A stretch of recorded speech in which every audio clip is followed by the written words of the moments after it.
ನಮಸ್ಕಾರ BN ಟಿವಿಗೆ ಸ್ವಾಗತ ವೀಕ್ಷಕರೇ ಭಾಗ್ಯಲಕ್ಷ್ಮಿ ಧಾರಾವಾಹಿಯನ್ನ ನಮ್ಮ ಹೆಣ್ಣು ಮಕ್ಕಳು ತುಂಬಾ ಇಷ್ಟಪಟ್ಟು ನೋಡ್ತಾ ಇದ್ದಾರೆ ಹಾಗಾದ್ರೆ ಈ ಧಾರಾವಾಹಿಯಲ್ಲಿ ಏನೇನ್ ಆಗ್ತಾ ಇದೆ ಅನ್ನೋದನ್ನ ನೋಡ್ತಾ ಹೋಗೋಣ ಬನ್ನಿ ವೀಕ್ಷಕರೇ ಭಾಗ್ಯ ಬದಲಾಗ್ತಾ ಇದ್ದಾಳೆ ಸೀರೆ ಜಾಗದಲ್ಲಿ ಜೀನ್ಸ್ ಬರುತ್ತೆ ಜಡೆ ಹೋಗಿ ಬಾಬ್ ಕಟ್ ಬರುತ್ತೆ ಇನ್ನು ಏನೇನೋ ಆಗತ್ತೆ ಅಂದ್ರೆ ನಂಬ್ತೀರಾ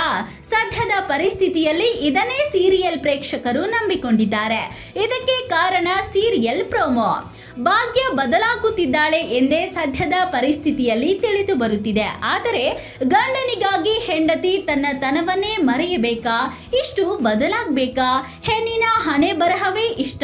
ಹೆಣ್ಣಿನ ಜೀವನ ಗಂಡ ಅತ್ತೆಯ ಆದೇಶದಂತೆ ನಡೆಯುವುದಾ ಅದೇ ಅವಳ ಜೀವನನ ಹೀಗೆ ಹಲವಾರು ಪ್ರಶ್ನೆಗಳನ್ನ ನೆಟ್ಟಿಗರು ಕೇಳಲು ಶುರು ಮಾಡಿದ್ದಾರೆ ಅಷ್ಟಕ್ಕೂ ಆಗಿದ್ದೇನೆಂದರೆ ಶ್ರೇಷ್ಠ ಮತ್ತು ತಾಂಡವ್ ಮದುವೆ ನಿಂತಿದೆ ಇನ್ನೇನು ತಾಂಡವ್ ತಾಳಿ ಕಟ್ಟಬೇಕು ಅನ್ನುವಷ್ಟರಲ್ಲಿಯೇ ಕುಸುಮ ಮತ್ತು ಪೂಜಾ ಎಂಟ್ರಿ ಆಗಿದೆ ಎಲ್ಲರ ಎದುರೇ ಮಗನಿಗೆ ಕಪಾಳ ಮೋಕ್ಷ ಮಾಡಿದ್ದಾಳೆ ಕುಸುಮ ನನ್ನ ಸೊಸೆಗೆ ಎಂದಿಗೂ ಅನ್ಯಾಯ ಆಗಲು ಬಿಡುವುದಿಲ್ಲ ಎಂದಿದ್ದಾಳೆ ಕುತ್ತಿಗೆಯಲ್ಲಿ ಹಾಕಿರುವ ಹೂವಿನ ಹಾರವನ್ನು ಕಿತ್ತು ಎಸೆದಿದ್ದಾಳೆ ಶಲ್ಯವನ್ನು ಮಗನ ಕುತ್ತಿಗೆಗೆ ಕಟ್ಟಿ ದರ ದರ ಎಳೆದುಕೊಂಡು ಬಂದಿದ್ದಾಳೆ ಆಕೆಯನ್ನ ತಡೆಯಲು ಬಂದವರನ್ನ ಸರಿಯಾಗಿ ಜಾಡಿಸಿ ಮನೆಗೆ ಕರೆದುಕೊಂಡು ಹೋಗಿದ್ದಾಳೆ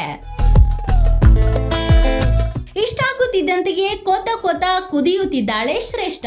ಅಸಲಿಗೆ ಈ ವಿಷಯವನ್ನ ಪೂಜಾ ಕುಸುಮಾಗೆ ಹೇಳಲೇ ಇಲ್ಲ ಮೈ ಮೇಲೆ ಬಂದಂತೆ ವರ್ತಿಸಿರುವ ಶ್ರೇಷ್ಠಳ ಅಹಂಗೆ ಪೆಟ್ಟು ಬಿದ್ದಿದೆ ತನ್ನ ಮತ್ತು ತಾಂಡವ್ ಮದುವೆಯನ್ನ ಯಾರಿಂದಲೂ ತಡೆಯಲು ಸಾಧ್ಯವಿಲ್ಲ ಎಂದುಕೊಂಡಿದ್ದ ಆಕೆಗೆ ಎಲ್ಲರ ಎದುರೇ ಮುಖಭಂಗ ಆಗಿದೆ ಇದೇ ಕಾರಣಕ್ಕೆ ಅವಳು ಏನು ಮಾಡಲು ಹಿಂದೆ ಸರಿಯುವುದಿಲ್ಲ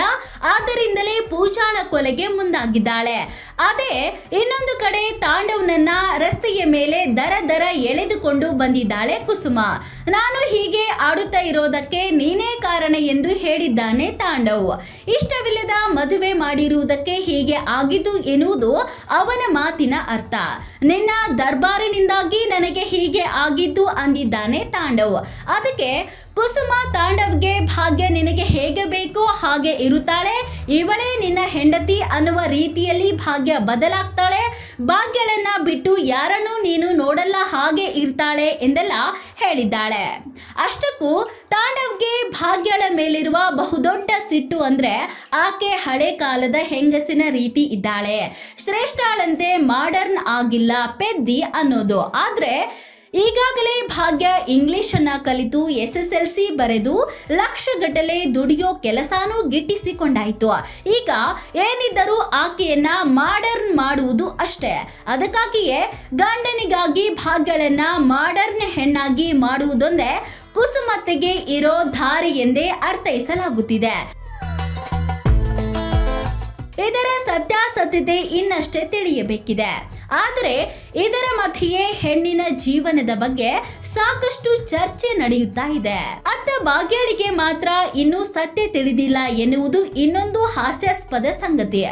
ಆಕೆಯನ್ನ ಮದುವೆ ಮಂಟಪಕ್ಕೆ ಹೋಗಲು ಸುಂದರಿ ಬಿಡಲಿಲ್ಲ ಪೂಜಾಳಿಗೆ ಮೊದಲೇ ಭಾವನ ವಿಷಯ ಗೊತ್ತಿದ್ದರೂ ಅದನ್ನ ಹೇಳಿರಲಿಲ್ಲ ಈಗ ಕುಸುಮ ಕೂಡ ತನ್ನ ಸೊಸೆಗೆ ಸತ್ಯ ಗೊತ್ತಾಗಬಾರದು ಎಂದು ಅದನ್ನ ಮುಚ್ಚಿಟ್ಟಿದ್ದಾಳೆ ಆದರೆ ಪರಿಸ್ಥಿತಿಯನ್ನು ನೋಡಿಯಾದರೂ ಭಾಗ್ಯಳಿಗೆ ಗಂಡನ ಮೇಲೆ ಸಂದೇಹ ಬರಬೇಕಿತ್ತು ಆದರೆ ಆಕೆಗೆ ಗಂಡನ ಮೇಲೆ ಅಷ್ಟು ವಿಶ್ವಾಸ ಇದ್ಯಾಕೋ ಅತಿಯಾಯಿತು ಎನ್ನುವುದು ನೆಟ್ಟಿಗರ ಮಾತು ಮನೆಗೆ ದೌಡಾಯಿಸಿರುವ ಭಾಗ್ಯ ತಾಂಡವ್ ಕಿಟಕಿ ಮುರಿದು ಹೋಗಿದ್ದನ್ನ ನೋಡಿದ್ದಾಳೆ ಯಾರದ್ದೋ ಮದುವೆಗೆ ತನ್ನ ಗಂಡ ಯಾಕೆ ಹೀಗೆ ಹೋಗ್ಬೇಕು ಅನ್ನೋದು ಅವಳ ಪ್ರಶ್ನೆ ಇದೊಂದು ರೀತಿಯಲ್ಲಿ ಹಾಸ್ಯಾಸ್ಪದ ಆಗಿದೆ ಎನ್ನುವುದು ಬಹುತೇಕ ನೆಟ್ಟಿಗರ ಅಭಿಪ್ರಾಯವಾಗಿದೆ ಅನುಬಂಧ ಅವಾರ್ಡ್ಸ್ ನಲ್ಲಿ ಜನಮೆಚ್ಚಿದ ನಾಯಕಿ ಪಟ್ಟ ಪಡೆದಿರುವ ಭಾಗ್ಯಳಿಗೆ ಇಷ್ಟು ಚಿಕ್ಕ ವಿಷಯ ಗೊತ್ತಾಗಿಲ್ವಾ ಅನ್ನೋದು ಅವರ ಪ್ರಶ್ನೆ ಆಗಿದೆ ಮತ್ತಷ್ಟು ಸುದ್ದಿಗಳಿಗಾಗಿ ನೋಡ್ತಾ ಇರಿ BN ಟಿವಿ ಲೈಕ್ ಮಾಡಿ ಶೇರ್ ಮಾಡಿ ಸಬ್ಸ್ಕ್ರೈಬ್ ಮಾಡಿ ಇದು ನಿಮ್ಮ ಧ್ವನಿ